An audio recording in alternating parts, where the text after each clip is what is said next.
Inácio de Loyola Brandão, muito obrigado pela visita, prazer tê-lo aqui comigo. Você é um escritor, jornalista, vive da escrita? Pedro Hers. Olha, teve época que eu vivi da escrita.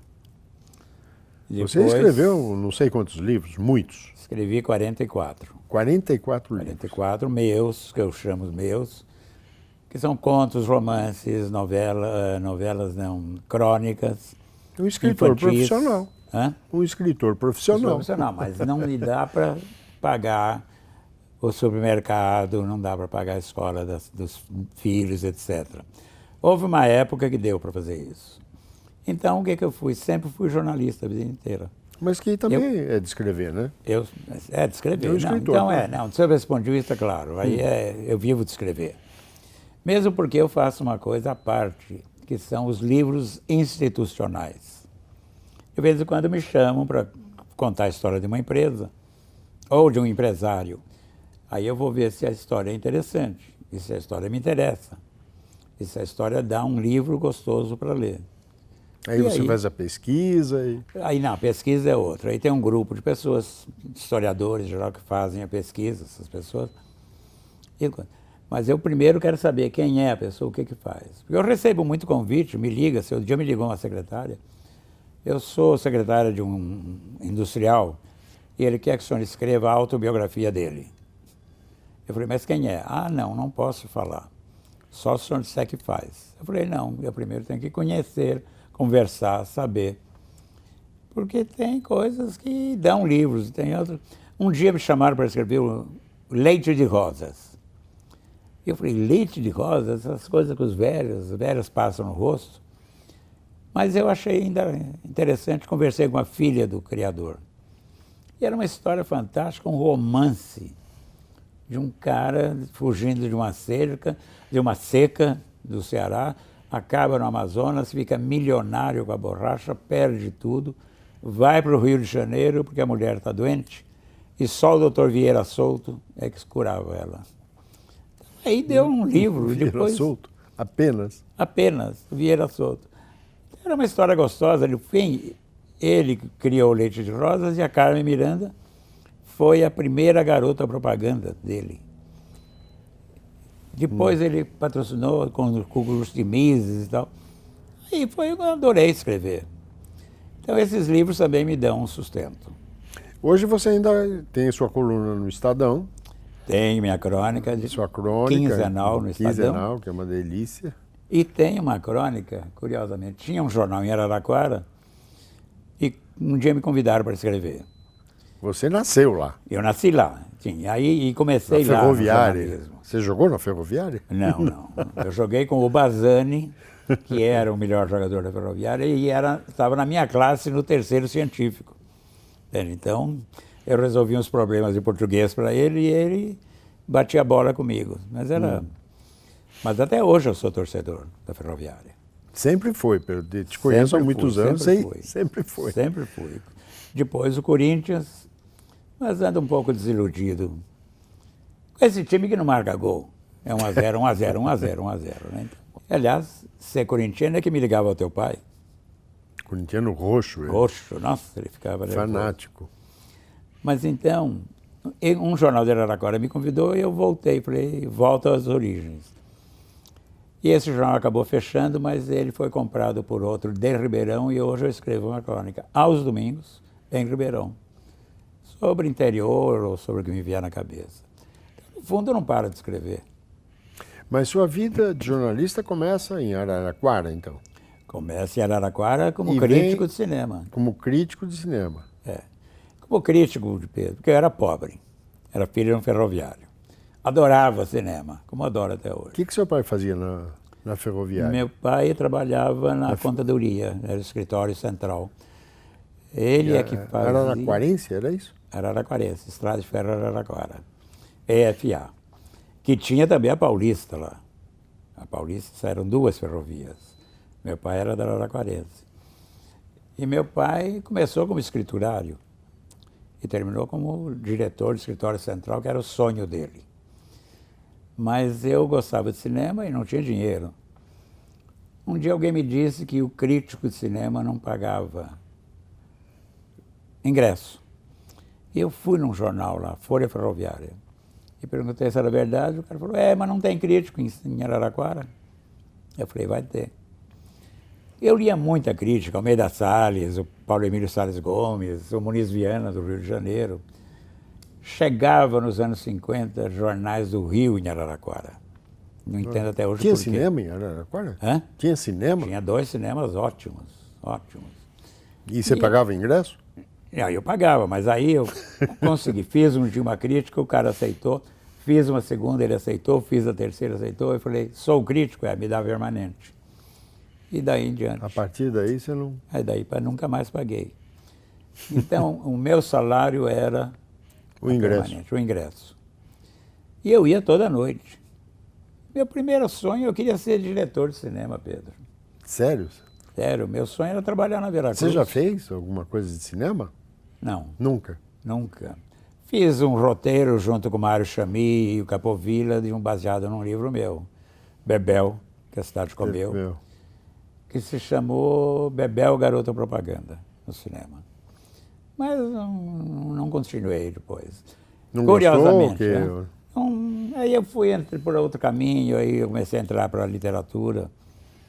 Cinema, gente, para fazer, você tinha que fazer o roteiro, procurar um produtor com quantidade de dinheiro, ir em banco, levantar promissória, era muito complicado. E eu sou preguiçoso e não sei mexer com dinheiro. Entende? Então, ficar devendo era uma coisa que me aterrorizava. E aí? E até hoje me aterroriza, sabe? E aí você largou o cinema, o interesse Eu pelo nunca cinema? mais pensei em cinema. Continuei aqui crítico, fiz várias coisas. Eu sou extra no Pagador de Promessas. Eu assisti a filmagem inteira do Pagador. E um dia o Anselmo, que era muito amigo meu, falou, vem cá que eu vou te pôr. Me montou uma cena, falou, fica aí. Não olha para a câmera. E eu fiquei lá. E essa foto, que é a foto importante do filme, quando o Zé do Burro, o personagem principal, é morto, eu estou atrás do Leonardo Vilar e ao lado do Dionísio Azevedo. E essa foto foi capa do programa de Cannes, quando o Pagador de Promessas ganhou a Palma de Ouro. É o único filme brasileiro que ganhou a Palma de Ouro. E eu sou um figurante Palma de Ouro. Que legal. Eu E aí você saiu, aí você veio para São Paulo, você já estava em São Paulo nessa época? Não, aí vim para São Paulo, terminei o científico e vim para São Paulo. Aí você foi para a última hora? Foi aí, nesse momento? Direto. Direto na última hora. Procurei emprego, no fim, por um acaso, encontrei um amigo, o Amauri, que me perguntou o que você está fazendo aqui. Eu falei, procurando um emprego. Ele falou, olha, acabou de abrir uma vaga na última hora. E eu estava para ir embora, porque eu não tinha acabado o meu dinheiro, tinha ficado um mês aqui.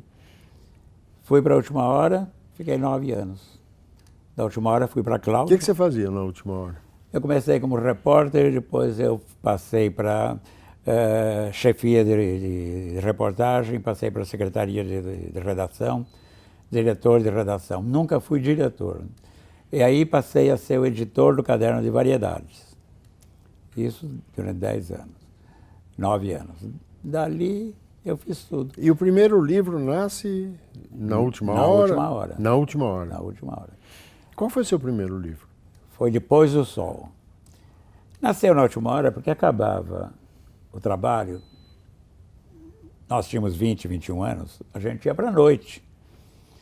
Porque eu vim para São Paulo também, porque São Paulo tinha restaurante, boate, livraria, cabaré, inferninho, prostituição, luz, cinema, tinha tudo. Tinha 300 cinemas nessa cidade. E eu não queria ficar em Araraquara. Aí vim para cá, também que eu queria mudar de vida.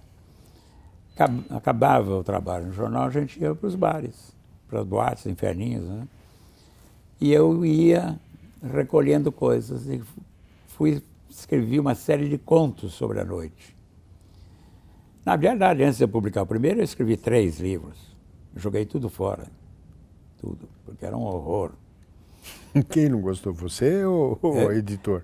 Não, eu não gostava, depois o editor não gostou e o outro eu consegui dar para o Antônio Cândido ler. O Antônio Cândido que era uma grande figura, mas o Antônio Cândido era casado com a Gilda, de Melo Souza, que é de uma família de Araraquara. Tá, então, ele leu e ele falou, ó, meu filho, é ruim. Para não dizer que é péssimo. E para não dizer que você não sabe escrever romance. Então joga fora. E aí ele falou assim, mais do que isso, enterra no quintal da sua casa para ninguém descobrir. E eu respeitei. E ele no fim acabou gostando de mim, mas... Aí publiquei Depois do Sol, depois eu publiquei um livro, Pega Ele Silêncio, que eram 3 contos, que ganharam o primeiro concurso de contos do Paraná, que era um concurso nacional. Você já foi premiado inúmeras vezes. Eu já fui bastante premiado, mas o prêmio que mais me emocionou foi o ano passado, na Fala um Academia pouco, né? Brasileira de Letras, o prêmio Machado de Assis, pelo conjunto da obra. E foi uma coisa muito bonita, porque na hora que eu estava saindo de São Paulo para ir para o Rio buscar o prêmio, o filho da minha primeira professora em Araraquara, que está viva ainda até hoje, ela me deu aula, eu tinha 7 anos, é uma senhora, uma velhinha, ela me mandou um bilhete dizendo assim, Inácio, em Araraquara todo mundo me chama de Inácio. A vida inteira eu tive uma certa angústia, eu tive uma certa dúvida se eu estava certo na escolha da minha vida, que era ensinar e formar pessoas. No momento que você está indo para o Rio para receber esse prêmio, minha dúvida acabou. Eu fiz o que eu deveria fazer. E eu fiquei muito emocionado com o bilhete e eu levei um cartão, bonito, sabe aquele cartão dela, aquele escrito com a mão, né? Na hora de agradecer na academia, eu comecei lendo o cartão. E eu disse, é a minha primeira professora e é para ela que eu dedico esse prêmio. Os acadêmicos presentes levantaram todos e aplaudiram. Que legal. Aplaudiram a professora. Que legal. Isso quando você já escreveu para criança também? Eu, na verdade, escrevi sempre para mim. Mas uma coisa infantil. Acabei fazendo livros que eu gosto muito. O Menino que Vendia Palavras é uma memória minha. Eu, meu pai e minha professora. O Menino que Perguntava é outra memória minha. E, finalmente, eu escrevi um livro para o meu avô, Os Olhos Cegos dos Cavalos Loucos. Mas as pessoas dizem, olha, você tem que tomar cuidado, a linguagem infantil e tal. Eu escrevo como eu estou escrevendo sempre. A criança entende tudo. Não, tem gente que quer enquadrar, rotular. Não tem que ter rótulo, nada. E Os Olhos Cegos é uma história passada entre eu e meu avô, eu tinha 9 anos. Ele tinha feito um carrossel, era carpinteiro, fez com as mãos um carrossel durante 2 anos, montou aquilo maravilhoso. Esse carrossel pegou fogo, ele andou pelo interior com esse carrossel. Esse carrossel pegou fogo e ele guardou todas as bolinhas de gude, que eram os olhos dos cavalos. Porque ele não sabia pintar, ele botou olho. Bolinhas coloridas, né? Os olhos azuis eram do mar, cavalos do mar. Aí, um dia incendiou esse carrossel, não tinha bombeiro, imagina, em 1912, em Matão, ao lado de Araraquara. Ele guardou aquelas bolinhas todas numa caixa, envernizada vermelha, que ficava na estante dele, na oficina.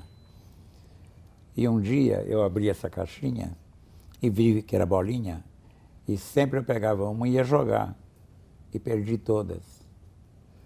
E quando ele descobriu que tinha vazio, ele teve uma depressão, chamava melancolia na época. Isso já em 45, já tinha passado muitos anos. Aí eu perguntei, por que, vovó, que ele está assim? Porque o carrossel foi uma das coisas mais bonitas da nossa vida, ele falou. A gente viajava pelas pequenas cidades, ele comprava um sapato para mim, ele comprava um corte de vestido. Então, e foi assim, a gente alegrava o sábado naquelas vilas. Então, quem levou, ninguém sabia que era eu, levou a memória dele. Uhum. E isso ele depois recuperou e tal. No Natal ele é que dava os brinquedos para nós. Ele fazia à mão, que eu também não tinha. Fazia o brinquedo, um para cada um. Quando chegou para mim, ele estava com a mão atrás, ele me deu, falou assim, guarde aqui dentro tudo que foi importante na sua vida. A fotografia, coisa, blá, blá, blá. E me deu a caixa vermelha. Ele sabia que fui eu, nunca falou nada e nunca me deixou pedir perdão. Que bonito. Dos 20 anos até os 78, eu tentei escrever essa história, escrevi 20 versões e finalmente eu consegui. Os Olhos Cegos é um livro que eu adoro muito. É um livro infantil. É um livro infantil. O último que você escreveu. Esse ano eu fui em mais de 20 escolas que tinham adotado Os Olhos Cegos. Em várias escolas eu encontrei o quê? As crianças, depois de lerem o livro, a professora disse, queremos que vocês façam um trabalho. O que eles fizeram? Entrevistaram os avós. Então, e não os pais. Hã? E não os pais, os avós. Então, por que isso? Porque o livro é de um escritor para o seu avô. Não, mas e para aqueles que não conheceram os avós? Como? Crianças que não conheceram os avós. As crianças não conheceram os avós, foram procurar tios ou tal para contar sobre os avós. Então, um livro meu obrigou a estabelecer uma relação que sempre vai entrevistar o pai e a mãe. Ali foi no avô. Os avós contarem alguma história da época deles. Loyola, muita gente me aborda e dizendo que escreveu um livro e que seguiu uma direção qualquer e pergunta, o que eu faço? As pessoas fazem esse tipo de pergunta? Como é que Fazem muito. E o que você responde para essas pessoas que escreveram alguma coisa? O que você recomenda para essas pessoas? Primeiro chega assim, eu quero escrever um livro, o que o senhor acha? Eu falo assim, escreva. Não acho nada, por aí. Se quer, começa por aí. Como é que eu escrevo o livro? Eu falo assim, escrevendo. Aonde que eu aprendo? Escrevendo. Mas não tem nenhuma dica? Eu falei, lê.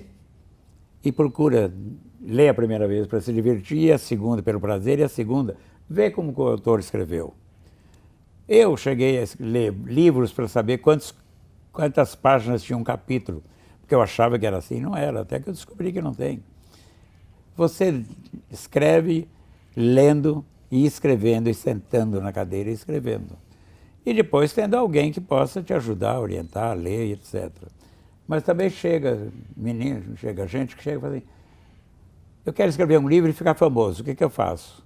Eu falo assim, primeiro escreve o livro. A resposta é a mesma? A resposta é a mesma, não tem outra. Você quer escrever um livro, escreva um livro.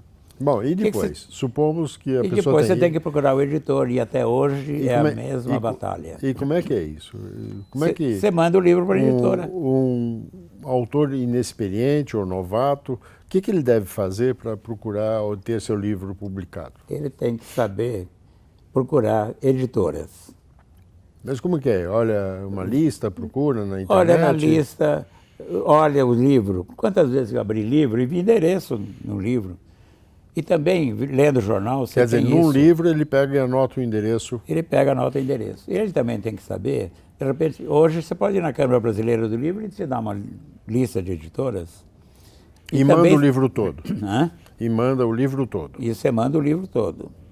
E também uma outra coisa, você tem que saber quem escreve editora de poesia, editora de ficção, editora de livros técnicos, editora... Por gênero de livro. Por gênero. Tem editoras especializadas em... Especializada. E o caminho ainda é o mesmo, quer dizer, hoje ainda melhorou, porque na minha época eu mandei meu primeiro livro para 13 editoras. Quantas? 13. 13? 13, todas recusaram. E tinha editora nacional, tinha editora brasiliense, tinha editora Melhoramentos, todas recusaram. Finalmente eu consegui na Brasiliense com o Caio Graco. Foi meu primeiro caminho. Mas nós todos tivemos recusas sem tempo. Então... Não tem uma receita como fazer? Não tem receita. E deve-se mandar... Hoje tem um grupo que está aí fazendo, essas jovens blogueiras que fazem livros e tal, que para mim não tem o mínimo interesse, que são besteiras, no fim. Mas o livro ou a literatura não tem receita, você faz o que você tem na sua cabeça. E se tivesse receita, a gente estava fazendo. Por que no Brasil se lê tão pouco? Os números a gente mostra, a indústria passa por uma crise séria, redução de títulos publicados, as vendas lá embaixo. Qual é a razão disso, Lola, na sua visão, na sua percepção? A sua pergunta deve ser diferente. Diz assim, por que o ensino é tão ruim e que nós temos um número tão grande de analfabetos e as pessoas não sabem ler? Por que não tem formação de leitor? Por que pais e professores não ensinam a ler? A leitura é prazer, e a leitura você pega na infância. E tem um estudo, eu acho que era da Unesco, muitos anos atrás, o hábito da leitura, depois que você assumiu, é igual escovar dente, isso é automático, você tem que escovar o dente, você escova o dente, e a leitura também. Os pais hoje não se preocupam com isso. Os pais também estão trabalhando, tem uma grande coisa. Que também não leem. E também não lê. E deixa o filho ali diante de uma televisão ou hoje diante de um videogame. Mas o grande problema é a educação. Nesse país, o grande problema é a educação que está reduzida a zero. Zero, zero, zero. Se você não forma essa criança, é muito difícil depois. Mas as pessoas estão tendo menos filhos. Menos filhos? A natalidade cai, o número, apesar da população ter crescido no Brasil, li recentemente. De qualquer forma, menos filhos, menos leitura e menos educação. Eu acho, para nós, a derrocada da educação começou na ditadura, porque nunca interessou aos governos formarem cabeças. Em qual ditadura? Essa penúltima. A última. Aquela lá dos militares. 64. 64. E ali foi direto, né? E muito, hoje, mais do que nunca, se faz a derrocada da universidade para o ensino privado. O que interessa é o ensino privado, que é uma outra indústria. Tá? Então, é muito complicada a coisa aqui da leitura. Ao mesmo tempo, eu viajo por esse país. Tem por aí grandes experiências e professores que formam leitores. Como que um professor forma leitor? Ele se interessando pela leitura. Recentemente eu li um trabalho publicado pela Imprensa Oficial do Estado, que foi feito acho que em 2013 ou 2014. E era uma pesquisa com os professores. 47% dos professores da rede paulista não se interessam por leitura e não gostam de ler. Se um professor não gosta de ler, como é que você passa? Como é que você ensina? Como é que resolve isso? Você resolve formando professores bem formados. É aí. É por aí.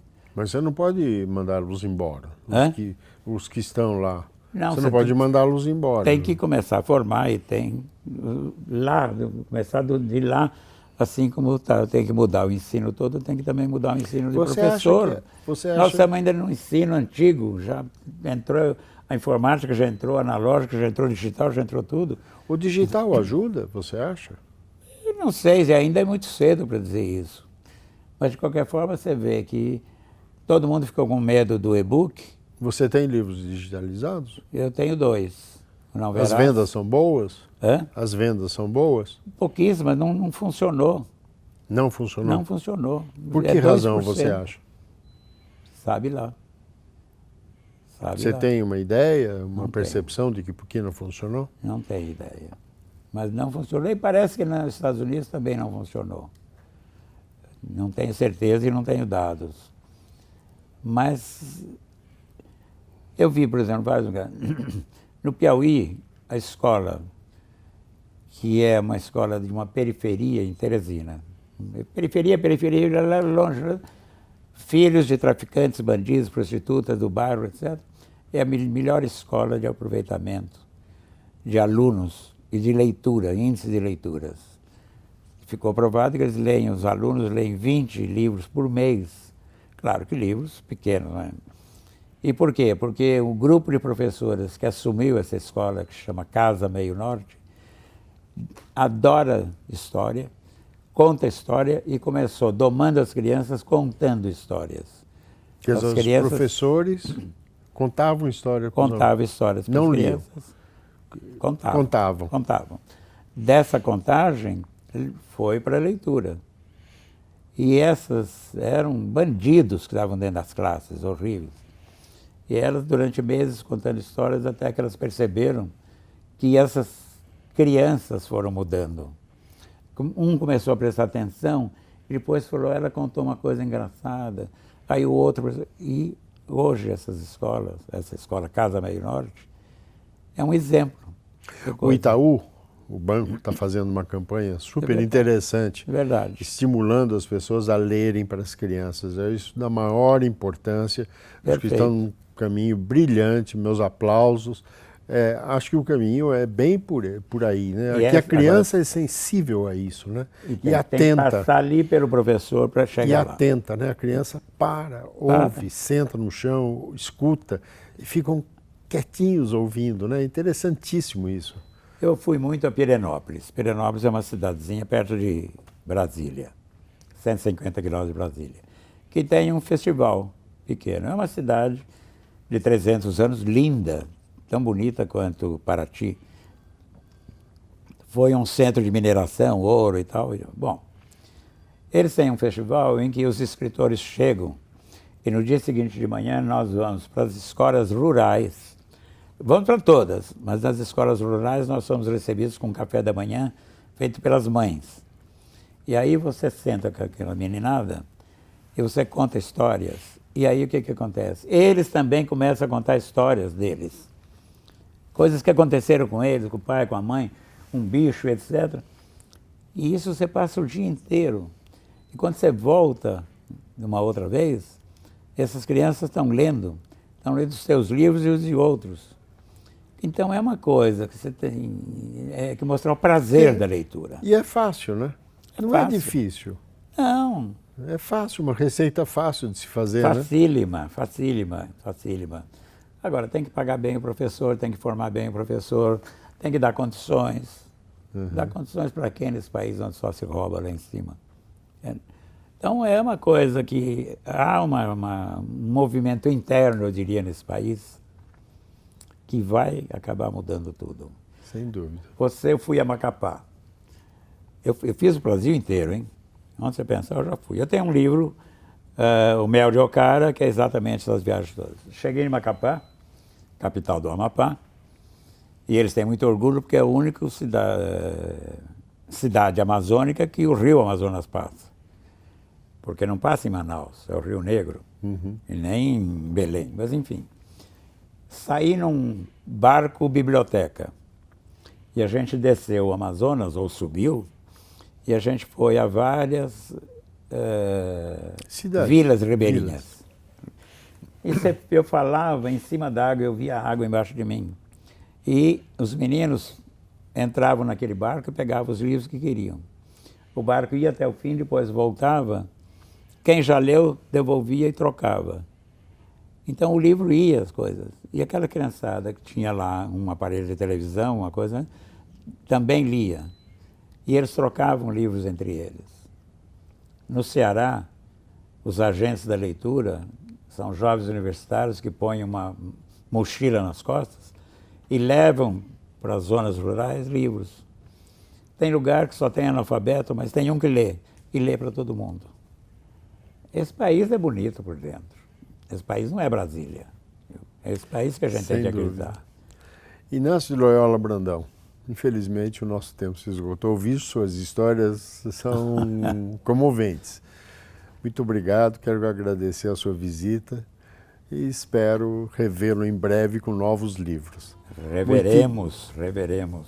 Muitíssimo obrigado pela visita e pela participação. Obrigado a você, gostei dessa visita. Maravilha. Obrigado, Pedro. Obrigado a você, Loyola. Valeu.